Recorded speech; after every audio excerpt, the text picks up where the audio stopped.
আচ্ছা, আজকে হচ্ছে শনিবার। তো আজকে তো শনিবার যেহেতু একটু স্পেশাল তো হয়ই, তো আজকে হবে রুই মাছের কালিয়া। তার জন্য এখানে রুই মাছ কেটে ধুয়ে বেছে রেখে দিয়েছি। আর এইখানে দেখো আমি আলুগুলোকে এইভাবে কেটে নিয়েছি। আর মিক্সিং জারে এইখানে আমি মশলার জন্য নিয়ে নিয়েছি টমেটো, আদা, কাঁচা লঙ্কা। ভেরি সিম্পল, কিন্তু খেতে তো ভালোই লাগে। তাই ভাবছি এখানে একটুখানি কাজু বাদাম দিয়ে দিলে কেমন হয়।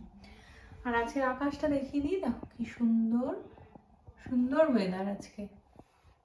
মাছটা ভাজবো, তো তার জন্য এখানে তেলটা দিয়ে দিতে হবে। তেল দিয়ে দিলাম। আচ্ছা, মাছটা দিলে যেহেতু প্রচন্ড ছিটকায়, আমি সেই জন্য এই যে এই জিনিসটা অনেকের কাছে থাকে, আবার অনেকের কাছে থাকে না। আমি দেখিয়ে দিই, এইটা আমি ইউজ করি। এটা না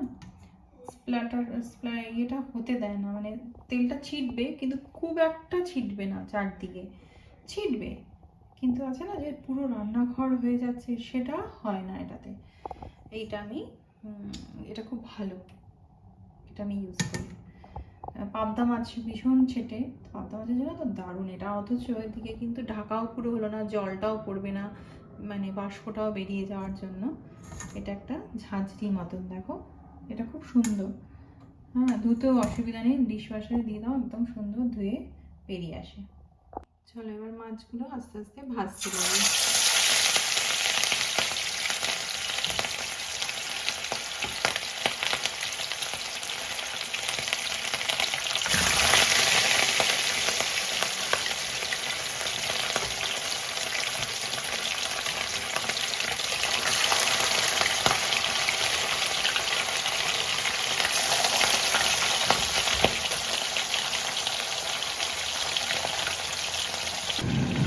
যতক্ষণ এখানে মাছটা ভাজা হচ্ছে,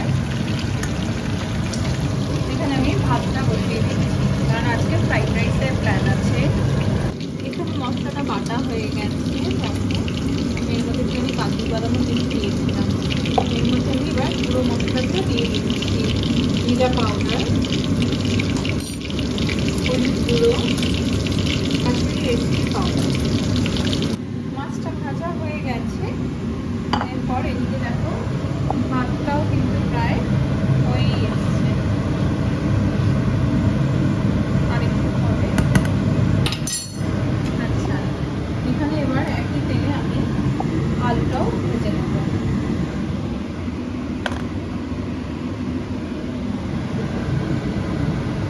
আলুটা ভেজে নিচ্ছি।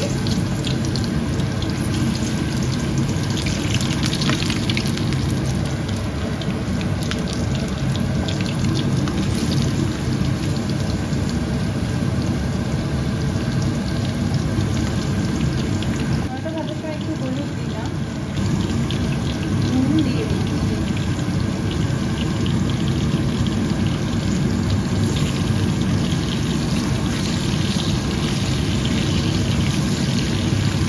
ভালোভাবে ভাজা হোক। আচ্ছা, মাছ ভেজে রাখা হয়ে গেছে, আলু ভেজে রাখা হয়ে গেছে, এক জায়গায় রাখবো। আর এখানে দেখো, এখানে একটুখানি তেল আছে, জিরা দিচ্ছি, তেজপাতা একটা দিয়ে দিলাম, গোটা এলাচ একটা দিচ্ছি,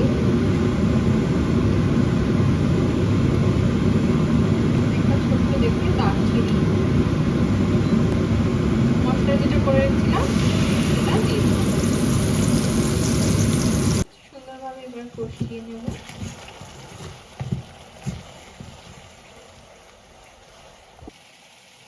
আচ্ছা, মশলা কিন্তু এখানে কষে এসছে, দেখো উপর থেকে তেলটাও ছেড়ে যাচ্ছে। এইবারে না আঁচটা একদম কম করে দিয়েছি, কারণ এর মধ্যে এবার দেবো হচ্ছে দই। এখানকার দইটা ফ্যাটাতে হয় না, কারণ কি এটা একটু ক্রিমের মধ্যেই থাকে দইটা, সেই কারণে আমি ডাইরেক্ট দিচ্ছি। তো তোমরা চাইলে দইটা কিন্তু একটুখানি ফেটিয়ে দিতে পারো। এটাকে আবার কষিয়ে নেব। অল্প আঁচ রেখেই, নইলে দইটা ফেটে যাওয়ার চান্স আছে। একটু সামান্য একটু চিনি দিয়ে দিলাম।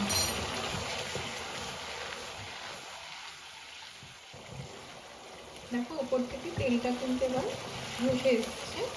এবার এখানে আমি আলুগুলো আগে দেবো, কারণ আলুগুলো একটু শক্ত আছে।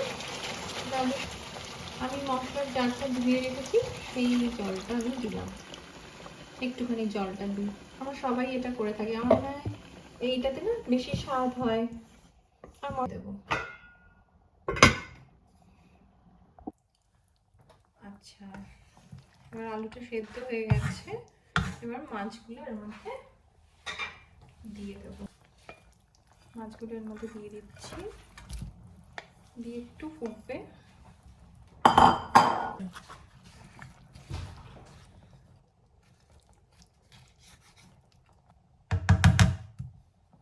অলরাইট। আচ্ছা, এর মধ্যে দিয়ে দেবো একটু গরম মশলা। এবার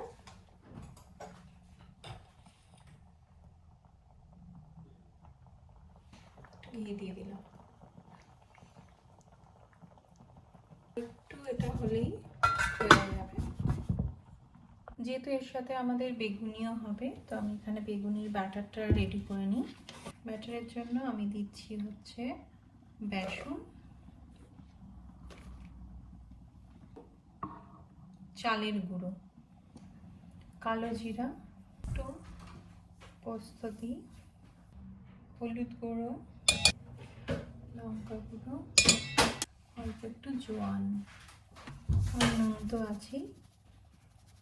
এবার জল দিতে হবে,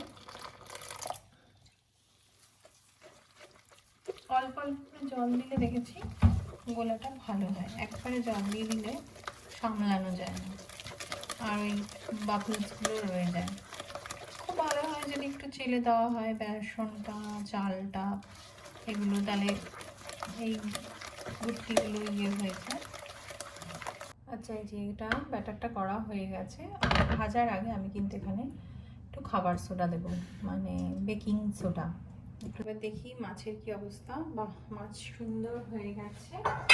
এখানে তুলে রাখি।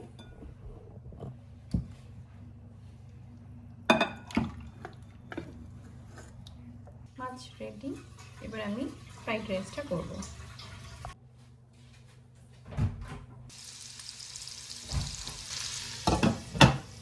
আচ্ছা, আমি এর মধ্যে একটু দিয়ে দিচ্ছি কাজু, একটু কিশমিশ দিয়ে দিয়েছি। এটা আরেকটু ভাজা ভাজা হবে। এবার এটা ভাজা হয়ে গেছে। এরপর আস্তে করে আঁচটা কম করে করে রাখা গরম ভাতটা পুরো ঢেলে দিচ্ছি। এরপর দিচ্ছি নুন, এটা হচ্ছে চিনি, মিষ্টি একটু নোনতা নোনতাই হয়, গরম মশলা, ঘি তো নিশ্চয়ই, ঘি তো মাস্ট, রাইট। এবার সব কিছু সুন্দর করে মিলিয়ে নেব।